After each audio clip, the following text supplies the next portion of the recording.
உட்காருங்க. ஒன்றும் இல்லைம்மா, உட்காரு. அழக்கூடாது. எதுக்கு அழுற? உட்காரு.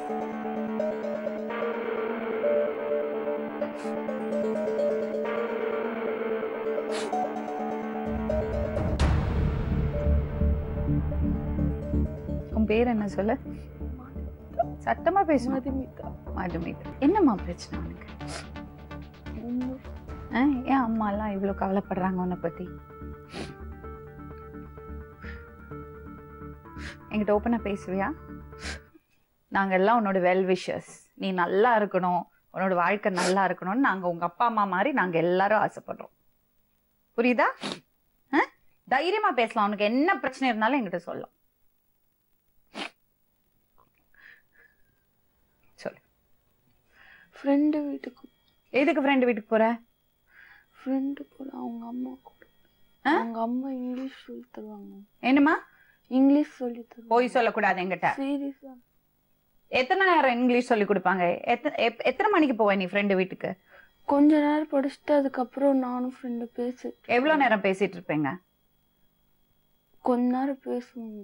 அதுக்கப்புறம் கொஞ்ச நேரம் படிச்சுட்டு அப்புறம் வந்துருவாங்க. உங்க அம்மா பண்ண கூடாதுன்னா நீ ஏன் அதையே பண்ணிட்டு இருக்க?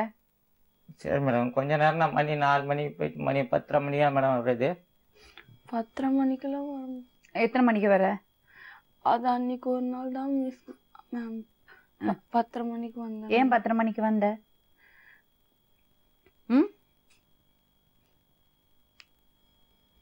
எங்க போற நீ? உண்மையா சொல்ல. ஃப்ரெண்டு. இல்ல இல்ல, நீ ஃப்ரெண்டு வீட்டுக்கு போல. நீ எங்க போற? அங்கதான். அங்கதான் போறோம். உன் ஃப்ரெண்ட் என்ன பண்றா? படிக்கிறாங்க. அவ பேர் என்ன? பிரீத்தி. டெய்லி அங்கதான் போறியா? அவங்க திட்ட மாட்டாங்களா டெய்லி போய் உக்காந்தா? ஏன்?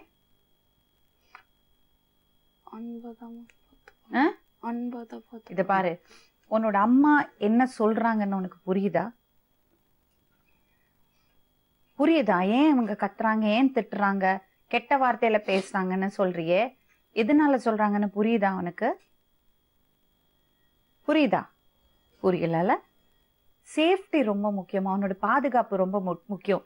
நீ 10:30 மணி வரை அவங்க வீட்டுல உட்காந்துட்டு அங்கிருந்து தனியா வந்தியானா உனக்கு ஏதாவது ஆச்சுன்னா யாரு பதில்? அவங்க அம்மா கூட்டு வந்து விட்டு. அவங்க அம்மா ஏன் உண்மையில இவ்வளவு அக்கறையா இருக்காங்க? எல்லாரும் மேலயும் அன்பாதான். எல்லாரும் மேலயும் அன்பாதான் இருக்கும். சரி, உங்க அம்மாக்கு இல்லாத அக்கறை அவங்களுக்கு என்னத்துக்கு?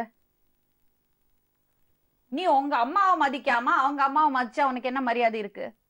எல்லா அம்மாவும் ஒரே மாதிரிதான். வீட்டுல இருக்கிற அம்மாவை மதிக்கிறது இல்ல. உங்க அம்மாக்கு முட்டு வலி இருக்கு தெரியுமா உனக்கு? உங்க அம்மாக்கு உடம்புல என்னென்ன பிரச்சனை இருக்கு தெரியுமா உனக்கு? இந்த வயசுல என்னெல்லாம் உங்களுக்கு பிரச்சனை இருக்குன்னு தெரியுமா உனக்கு? ஒரு நாளைக்கு அம்மாக்கு சமைச்சு போட்டிருக்கியா? காப்பி போட்டு கொடுத்திருக்கியா? சரி, அம்மா எத்தனை வீடு வேலை செய்றாங்க? யாருக்காக செய்றாங்க? உங்க அம்மா வேலைக்கு போலன்னா உங்க கதி என்ன ஆயிருக்குன்னு யோசிச்சு பாத்திருக்கியா? நீ சொல்றியா அவங்க வீட்டுல பாசமா இருக்காங்க அம்மான்னு? உங்க அம்மாக்கு பாசம் இல்லையா? வீட்டு வேலை செஞ்சு வாடகை கொடுத்து வீடு. சரி, அந்த பொண்ணு நீ பிரீத்தி சொல்றல, அந்த பொண்ணோட அப்பா அம்மா என்ன வேலை செய்றாங்க? அவங்க அம்மா வீட்டுல ஹவுஸ் வைஃப். அப்பா ஆட்டோ ஓட்டுறாங்க. அப்ப அவங்களுக்கு தேவையான வருமானம் இருக்கு, அவங்க அம்மா வீட்டுல இருக்காங்க, அதனால அந்த மாதிரி கவனிக்க முடியுது. உங்க அம்மா வேலைக்கு போலன்னா எப்படி சாப்பாடுமா? கஷ்டம் தானே? சாப்பாடுலாம் ஸ்கூல் விட்டு வரதுக்குள்ள செஞ்சு கஷ்டம் தானே போவான். புரியுதா? அப்ப அம்மா வந்து திட்டுறாங்கிறதுக்காக உண்மையில பாசம் இல்லாம இல்ல. அவங்க எவ்வளவுதாம்மா செய்வாங்க. வீட்லயும் வேலை செய்யணும், வெளியிலயும் போய் செய்யணும், அங்க போய் எச்சி பாத்திரம் கழுவணுமா? உங்க அம்மாவுக்கு உங்க மேல பாசம் இல்லாம இல்ல, உங்க மேல அக்கறை இருக்கிறதுனால தான் திட்டுறாங்க. அவங்க வீட்டுல இருக்காங்கன்னா அவங்களுக்கு இன்னும் டைம் பசங்களோட ஸ்பெண்ட் பண்ண முடியும். உங்க அம்மாவால முடியாது. அப்ப நீ என்ன வேணும்? நீ உங்க அம்மாக்கு ஹெல்ப் பண்ணும். எப்பவாவது போய் ஃப்ரெண்டோட போய் பேசிட்டு இருந்தியா? யாரும் திட்ட போறது இல்ல.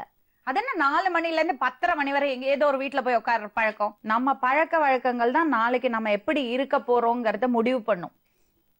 உன் வாழ்க்கை நல்லா இருக்கணும்னா உன் பழக்க வழக்கங்கள் நல்லா இருக்கணும். அந்த டிசிப்ளின், ஒரு கட்டுப்பாடு இல்லாம நீ இருந்துட்டியானா அதே உனக்கு பழக்கம் ஆயிடும். வாழ்க்கை தொலைஞ்சு போயிடும்.